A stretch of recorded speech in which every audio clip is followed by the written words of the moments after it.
Hello developers, welcome back to my Zango series. তো আজকের এই ভিডিওতে আমরা দেখব কিভাবে ফ্রন্ট এন্ড থেকে ব্যাক এন্ডে পোস্ট রিকোয়েস্টের মাধ্যমে জ্যাঙ্গোতে ডাটা পাঠানো হয়।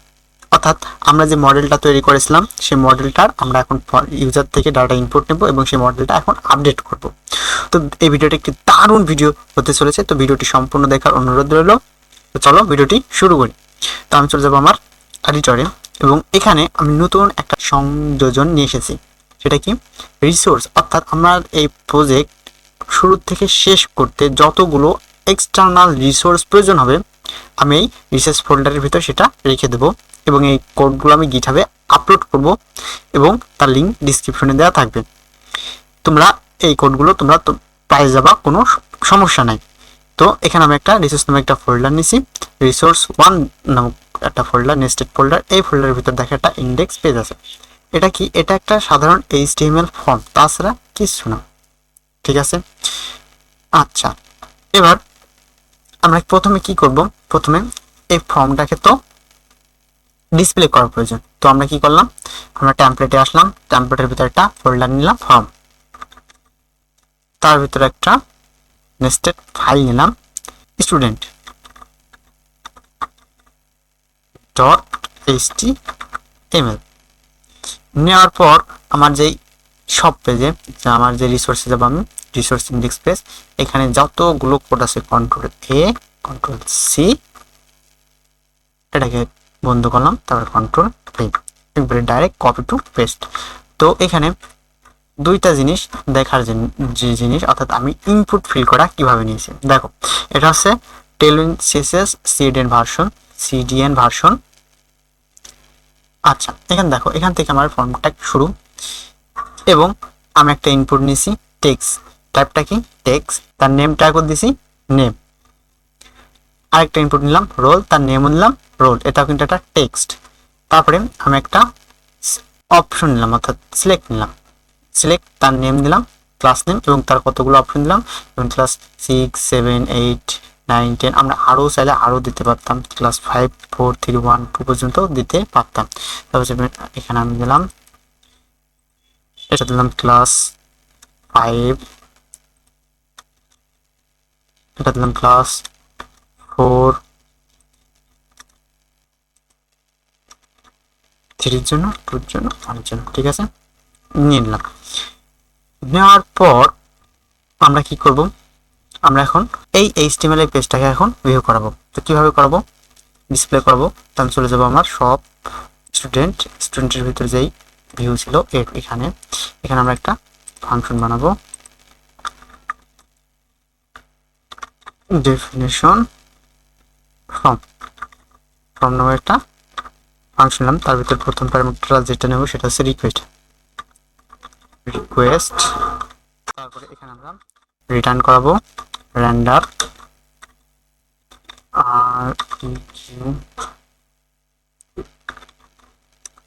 Request clone.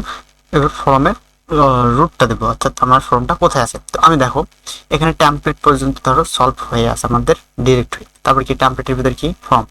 তো আমরা প্রথমে ফোল্ডারটার নাম দেবো ফর্ম, FORM ফর্ম, তারপরে স্ল্যাশ, তারপরে ফাইলটার নাম। তাহলে কি আমার ফাইলটার নাম ছিল স্টুডেন্ট student.html।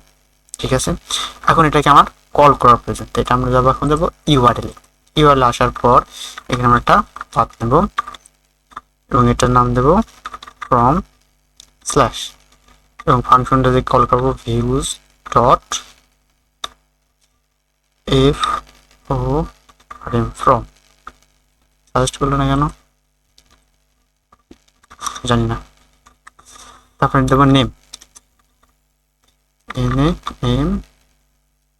নেম, এটার নাম কি দেবো? ফর্মে দেবো, ফাংশনের নাম সেভ।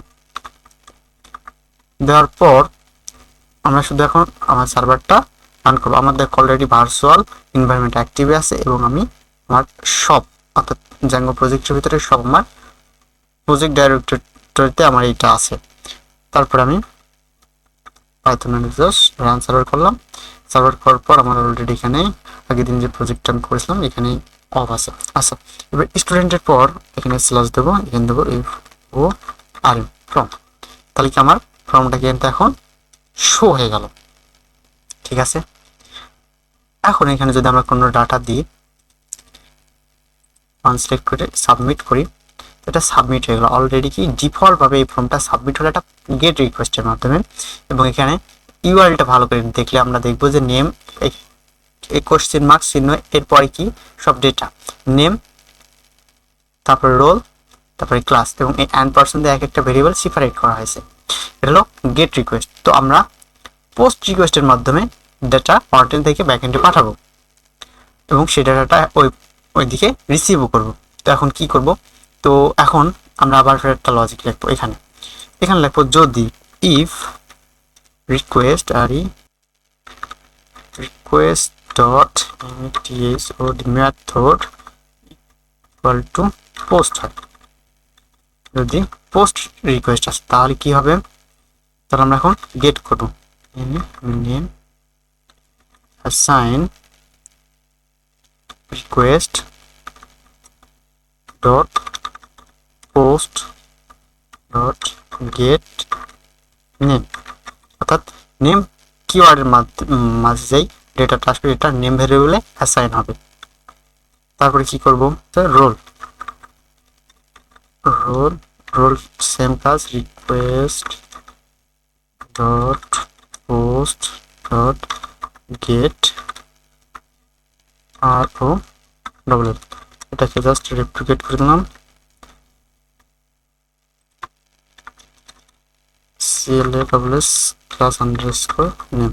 ঠিক আছে, ঠিক আছে, নেওয়ার পর তো আমরা যদি এখন স্টুডেন্ট ডট পাই এই ফাইলের ভিতরে আমার যে ফর্মটা ছিল, এই ফর্ম এখানে আমরা কি এখন মেথড ইকুয়াল টু কি করব, পোস্ট করব। তাহলে এটা এখন পোস্ট রিকোয়েস্ট হবে। যদি আমরা এখন সাবমিট করি তো একটা ইরর ধরবে।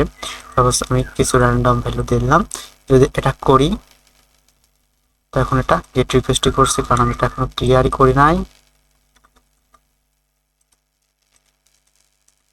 এটা গেট রিকোয়েস্ট করার কথা না।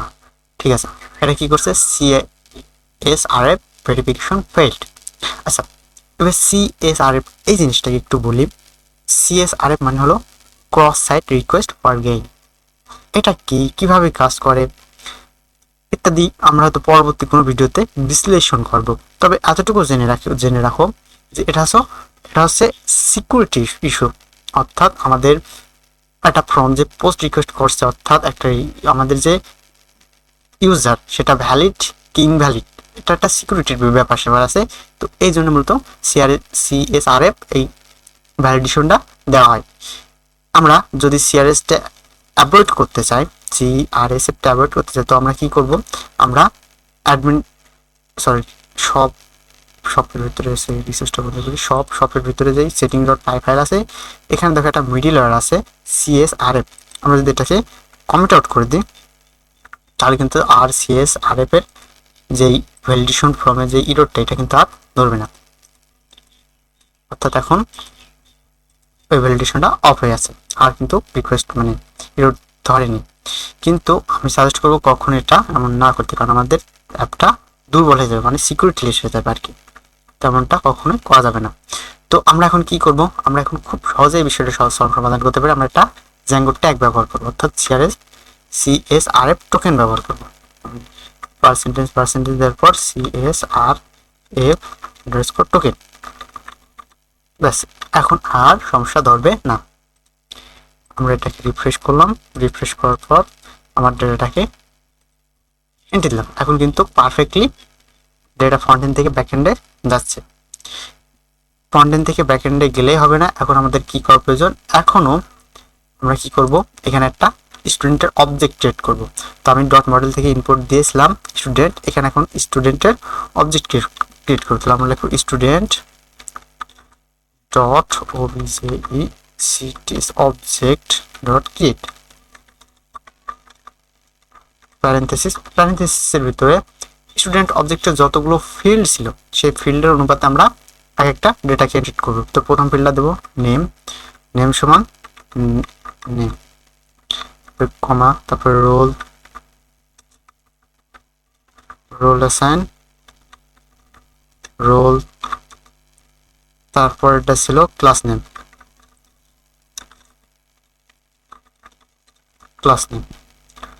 দেওয়ার পর এখন কিন্তু একটা পারফেক্টলি একটা অবজেক্ট ক্রিয়েট হয়ে যাবে। যদি আমি একবার দেখাই, সর্বপ্রথমে আমি এখানে অ্যাডমিনে যাই, আমার জ্যাঙ্গো যে বেসিক অ্যাডমিনটা ছিল সেখানে। এখানে আসার পর আমি যদি লগ ইন দিই, লগ ইন দেওয়ার পর আমি স্টুডেন্টে গেলাম, এখানে আমার কি 4টা ডাটা ছিল, ঠিক আছে। এখন আমি নতুন একটা ডাটা এন্ট্রি দেবো, সাপোজ রাব্বি নাম দিলাম, রোল দিলাম 10 এবং ক্লাস দিলাম 4। এখন যদি এটা আমরা সাবমিট রেজিস্ট্রেশন করি, এখনো CSRF ভ্যালিডেশন ইরোর ধরছে কেন? এখন তো ধরার কথা ছিল না। তো চলো কি সমস্যাটা একটু আমরা ভালো করে দেখি। আমরা স্টুডেন্ট ফর্মে দিলাম CSRF টোকেন, ফর্মের ভিতরে আছে, ঠিক আছে। আমরা আরেকবার চেষ্টা করি। হ্যাঁ, এবার কিন্তু ইরোর ধরেনি, তার মানে কি আমার যে ওই ট্যাবটা রিফ্রেশ করা ছিল না আর কি। এখন যদি আমরা এখানে আসি, এখানে একটা রিকোয়েস্ট করি, তো দেখো আমার নতুন ডেটাটা কি এন্ট্রি হয়েছে। আমার ডেটাবেস কিন্তু এখন রাব্বি যে ডাটাটা ছিল সেটা এন্ট্রি হলো। তো আমরা ঠিক এইভাবে ফ্রন্ট এন্ড থেকে ব্যাক এন্ডে পোস্ট রিকোয়েস্টের মাধ্যমে জ্যাঙ্গোতে ডাটা পাঠাতে পারি। তো আজকের ভিডিও এই পর্যন্তই, দেখা হবে পরবর্তী ভিডিওতে। সুস্থ থাকবেন, ভালো থাকবেন, চ্যানেলটিকে অবশ্যই সাবস্ক্রাইব করবেন। আল্লাহ হাফেজ।